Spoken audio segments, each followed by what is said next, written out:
வணக்கம். வேல்டின் செய்திகளுடன் நான் நிரோஷன். முதலில் தலைப்புச் செய்திகள். போலந்து விமான ஒத்திகையில் F-16 போர் விமானம் விபத்து, விமானி இறந்தார். உக்ரைனில் ஐரோப்பிய அலுவலகங்கள் மீது ரஷ்யா தாக்குதல். டிரம்பின் அணுகுண்டு கூற்றுக்கு ஈரான் கொடுத்த விளக்கம், அமெரிக்க உளவுத்துறையை அதை நம்பவில்லை.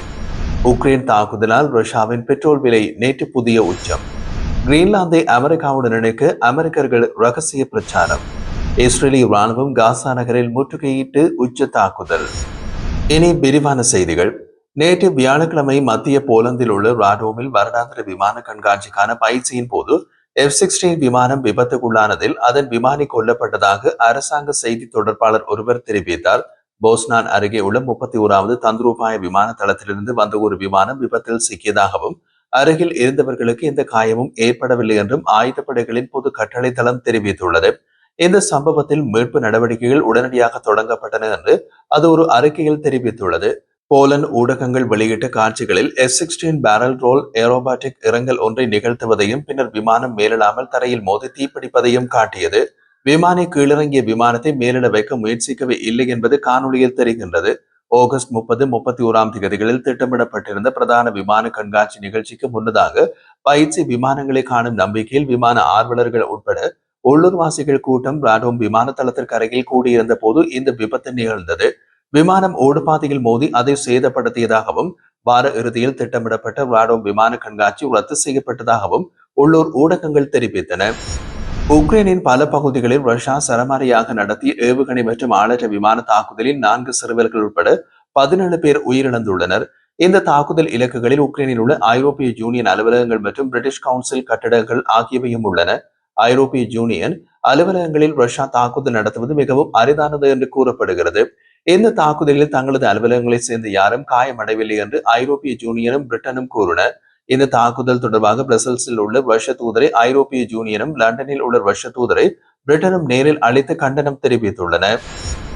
அமெரிக்க ஜனாதிபதி டொனால்டு டிரம்பின் ஈரானின் அணுசக்தி செறிவூட்டல் திட்டத்தை தாக்குவதற்கு ஆதரவற்ற அரசியலை மட்டுமே நம்பியிருப்பதாக ஈரான் கூறியுள்ளது. டெஹ்ரானின் அணுசக்தி நடவடிக்கைக்கு பின்னால் உள்ள நோக்கங்கள் குறித்து அமெரிக்க ஈரான் சர்ச்சை பிராந்திய பதட்டங்களை தொடர்ந்து அதிகரிக்கின்றது.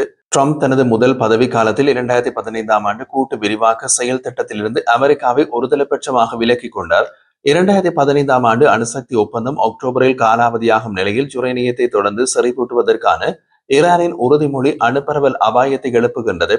அது மேற்கு நாடுகளுடனான ராஜதந்திரத்தை சிக்கலாக்குகிறது மற்றும் பெரிய அளவிலான ராணுவ மோதலுக்கான கதவை திறந்து வைக்கின்றது. ஈரானிய வெளியுறவு அமைச்சின் செய்தி தொடர்பாளர் இஸ்மாயில் வகாய் ஈரானிய அணுசக்தி திட்டத்தின் ஆபத்துகள் குறித்து டிரம்பின் கூற்றுக்களை நிராகரித்தார். அவை காலாவதியானவை என்றும் ஒரு சாதாரண குடிமகனின் பகுப்பாய்வை அடிப்படையாக கொண்டவை என்றும் கூறினார். அத்துடன் அமெரிக்க உளவுத்துறையை ஈரான் அணு ஆயுதத்தை உருவாக்கவில்லை என்று முடிவுக்கு வந்ததையும் அவர் சுட்டிக்காட்டினார். ட்ரம்ப் தனது சமூக வலைதளத்தில் பதிவேற்றிய ஒரு காணொலியை அவர் குறிப்பிடுகின்றார். ட்ரம்ப் பதிவேற்றம் செய்த காட்சிகள் ஈரானின் முன்னாள் துணை நாடாளுமன்ற சபாநாயகர் அலி மோட்டாஹெரையுடனான 2022 ஆண்டு நேர்காணலின் ஒரு பகுதியை காட்டியது. அவர் அந்த பேட்டியில் ஈரானின் இலக்கு ஒரு அணுகுண்டை உருவாக்குவது என்று கூறினார். ட்ரம்ப் பகிர்ந்து கொண்ட பகுதியில் ஈரான் அணு ஆயுதத்தை பெறுவதற்கு எல்லா வழிகளிலும் செல்ல விரும்புவதாக மோட்டாஹெரி கூறினார். நாங்கள் அதை ரகசியமாக வைத்து குண்டை சோதிக்க முடிந்தால் ஈரானிடம் அணு ஆயுதம் வந்து சேர்ந்துவிடும் என்று அவர் கூறினார். ஜூன் மாதத்தில் அமெரிக்கா ஈரானின் நட்டான்ஸ், இஸ்பஹான் மற்றும் போர்லோ அணுசக்தி தளங்களை தாக்கியது. அதே நேரத்தில் இஸ்ரேலிய ஈரானிய அணு மற்றும் ராணுவ வசதிகளை தாக்கியது. 12 நாள் மோதலின் போது பல அணு விஞ்ஞானிகளை கொண்டது.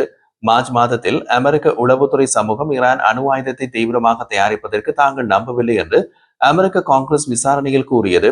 இந்த முடிவை ட்ரம்ப் விரைவாகவும் முழுமையாகவும் நிராகரித்தார். ரஷ்யாவின் எண்ணெய் சுத்திகரிப்பு ஆலைகள் மற்றும் கிடங்குகளை குறிவைத்து உக்ரைன் ஆளற்ற விமான தாக்குதல்களை நடத்தி வருவதால் அந்த நாட்டின் சில பகுதிகளில் எண்ணெய் விலைகள் கடுமையாக உயர்ந்துள்ளன. இந்த தாக்குதல்களின் காரணமாக உற்பத்தி மற்றும் விநியோக செயல்முறைகள் பாதிக்கப்பட்டுள்ளன. இதனால் பல பெட்ரோல் நிலையங்கள் எரிபொருள் தட்டுப்பாடு ஏற்பட்டுள்ளது. வாகன ஓட்டிகள் நீண்ட வரிசையில் காத்திருந்து எரிபொருள் பெறும் நிலைமை ஏற்பட்டுள்ளது. செயின்ட் பீட்டர்ஸ்பர்க் நகரில் பெட்ரோல் விலை நேற்று வியாழக்கிழமை புதிய உச்சத்தை எட்டியது.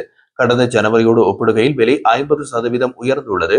ரஷ்ய ஊடகங்கள் தெரிவிப்பதாவது தூரகிழக்கு மற்றும் கிரிமியா பகுதிகளில் அதிக அளவில் எரிபொருள் பற்றாக்குறையை சந்தித்து வருகின்றன. உக்ரைன் ஆழமான தாக்குதல்களின் தாக்கம் ரஷ்யாவின் உள்நாட்டு பொருளாதாரம் மற்றும் பொதுமக்களின் வாழ்க்கையில் நேரடியாக பிரதிபலித்து வருகின்றது. கிரீன்லாந்தை தங்களது நாட்டிலிருந்து பிரித்து அமெரிக்காவுடன் இணைக்க சில அமெரிக்கர்கள் ரகசிய பிரச்சாரங்களில் ஈடுபட்ட விவகாரம் டென்மார்க் அரசின் கடுமையான கண்டனத்தை ஏற்படுத்தியுள்ளது. டென்மார்க் வெளியுறவு அமைச்சர் லாஸ்லோகி ராஸ்முசன் அமெரிக்க துணை தூதர் மார்க் ஸ்ட்ரோவை நேரில் அழைத்து எங்கள் உள் விவகாரங்களில் தலையிடும் எந்த நடவடிக்கையும் ஏற்க முடியாது என்று தெரிவித்தார். டென்மார்க் உளவுத்துறை மற்றும் பாதுகாப்பு சேவை வெளியிட்ட அறிக்கையில் கிரீன்லாந்தில் வசிக்கும் சில அமெரிக்கர்கள் சமூகத்தில் பிரிவினைவாதத்தை ஏற்படுத்த முயற்சித்து வருவதாக தகவல்கள் இருப்பதாக குறிப்பிடப்பட்டுள்ளது. குறிப்பாக தீவை அமெரிக்கா கைப்பற்ற ஆதரவாளர்களின் பட்டியலை உருவாக்க முயற்சித்ததாகவும் அந்த அறிக்கையில் கூறப்பட்டுள்ளது. கிரீன்லாந்து உலகின் மிகப்பெரிய தீவு, தற்போதைய டென்மார்க்கின் தன்னாட்சி பிரதேசமாக உள்ளது. இருப்பினும் அமெரிக்க ஜனாதிபதி டொனால்ட் ட்ரம்ப் தொடர்ந்து அந்த தீவை தங்களது நாட்டுடன் இணைக்க விரும்புவதாக பரபரப்பை ஏற்படுத்துகின்றார். அதே சமயம் அமெரிக்க துணை ஜனாதிபதி ஜேடி வான்ஸ் கிரீன்லாந்து வளர்ச்சிக்கு டென்மார்க் போதுமான முதலீடு செய்யவில்லை என்றும் குற்றம் சாட்டினார். கடந்த சில மாதங்களுக்கு முன் டென்மார்க்கின் பிரதமர் மெட்டே ஃபிரெடெரிக்சன் அமெரிக்கா இன்னொரு நாட்டின் பகுதிகளை அபகரிக்க முடியாது என்று எச்சரித்திருந்தார். டென்மார்க் நேட்டோ மற்றும் ஐரோப்பிய யூனியன் உறுப்பினர் நாடாக இருந்தாலும் கிரீன்லாந்தை இணைக்க விரும்பும் அமெரிக்க விருப்பம் இரு நாடுகளுக்கும் இடையே உறவை பிரிப்பதை ஏற்படுத்தியுள்ளது. காசா பகுதி முழுவதும் ஐடிஎஃப் அதன் தரைவழி தாக்குதல்களை தீவிரப்படுத்தியுள்ளது. சமீபகால நாட்களில் ஹமாஸ் தொடர்பான 30க்கும் மேற்பட்ட இலக்குகளை தாக்கியுள்ளது என்று இஸ்ரேலிய ராணுவம் தெரிவித்துள்ளது.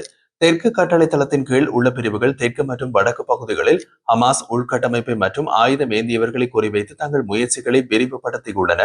தெற்கு காசாவில் ஐடிஎஃப் துருப்புகள் பல ஹமாஸ் துப்பாக்கிதாரிகளை அகற்றி முக்கிய செயற்பாட்டு தளங்களை அளித்துள்ளனர். 188வது கவச படைப்பிரிவின் போர்க்குழு கான்யூனிஸில் முன்னேறி நகரின் கிழக்கு மற்றும் மேற்கு பகுதிகளை இணைக்கும் நடைபாதையான மேகன் ஓஸ் அச்சின் மீது முழு கட்டுப்பாட்டினை நிலைநாட்ட முயன்றது. இந்த நடவடிக்கையின் போது ஹமாஸ் கட்டளை தளங்களாக பயன்படுத்தப்பட்ட பல கட்டடங்கள் அழிக்கப்பட்டன. வடக்கில் 162வது பிரிவு மேற்பரப்பு மற்றும் நிலத்தடி அச்சுறுத்தல்களில் கவனம் செலுத்தி தாக்குதல் நடவடிக்கைகளை தொடர்ந்தது.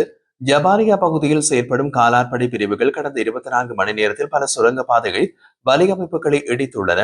ஒரு தனி சம்பவத்தில் 401வது கவச படை பிரிவின் துருப்புகள் தங்கள் இடத்திற்கு அருகில் 3 ஹமாஸ் இயக்கத்தினரை கண்டனர். இஸ்ரேலிய துருப்புகள் உடனடியாக ஒரு விமானத்துடன் தொடர்பு கொண்டு அவர்களது இருப்பிடத்தை அறிவித்தனர்.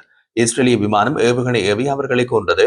பிரதமர் பெஞ்சமின் நேதன்யாகு சமீபத்தில் காசா நகரை கைப்பற்றுவதற்கான ராணுவத்தின் திட்டத்திற்கு ஒப்புதல் அளித்துள்ளார். இது ஒரு ஆக்கிரமிப்பு நோக்கிய மாற்றத்தை குறிக்கின்றது. போர் நிறுத்த முயற்சிகள் முறிந்ததையும் தொடர்ந்து பணிய கைதிகள் பேச்சுவார்த்தைகளுக்கு மத்தியில் அதிகரித்து வரும் அரசியல் அழுத்தத்தையும் தொடர்ந்து இந்த முடிவு எடுக்கப்பட்டது. ஐடிஎஃப்பின் தலைமை தளபதி எதிர்பார்க்கப்படும் நகர்ப்புற போர் கட்டத்திற்கான தயாரிப்புகளை மேற்பார்வையிட களத்தில் உள்ள துருப்புக்களை பார்வையிட்டார். பாதுகாப்பு அமைச்சர் இஸ்ரேல் காட்ஸ் வரவிருக்கும் தாக்குதலுக்கு கிதியோனின் தேர்கள் 2 என்று முறையாக பெயரிட்டுள்ளார். அதன் அளவு மற்றும் தந்திரோபாய முக்கியத்துவத்தை எடுத்து காட்டுகின்றார். மீதமுள்ள அனைத்து பணிய கைதிகளையும் விடுவிப்பதற்கான கோரிக்கைகளுடன் இந்த நடவடிக்கை முன்னேறி வருவதாக இஸ்ரேலிய அதிகாரிகள் தெரிவித்தனர். இதற்கிடையில் காசா நகரத்தை விட்டு மக்களை வெளியேற்றும்படி நடந்து வருவதாக ஐடிஎஃப் உறுதிப்படுத்தியது. இடம்பெயர்ந்த பொதுமக்கள் தெற்கு பாதையை நோக்கி திருப்பி விடப்படுவதாக செய்தி தொடர்பாளர்கள் தெரிவித்தனர். அங்கு மனிதாபிமான உதவி வழங்கப்படுகிறது மற்றும் மக்கள் வசிக்காத பகுதியில் இடம்பெயர்ந்து செல்லும் மக்களை உள்வாங்க தயாராக உள்ளனர் என்றும் ஐடிஎஃப் அறிவித்துள்ளது. தொடர்ச்சியாக தயாரிப்புகளின் ஒரு பகுதியாக ராணுவம் சுமார் 60,000 ரிசர்வ் துருப்புக்களை திரட்டியுள்ளது. போர்க்கள முன்னேற்றங்களை பொறுத்து இந்த தாக்குதல் இன்னமும் பல மாதங்களுக்கு தொடரும் என்றும் எதிர்பார்க்கப்படுகின்றது.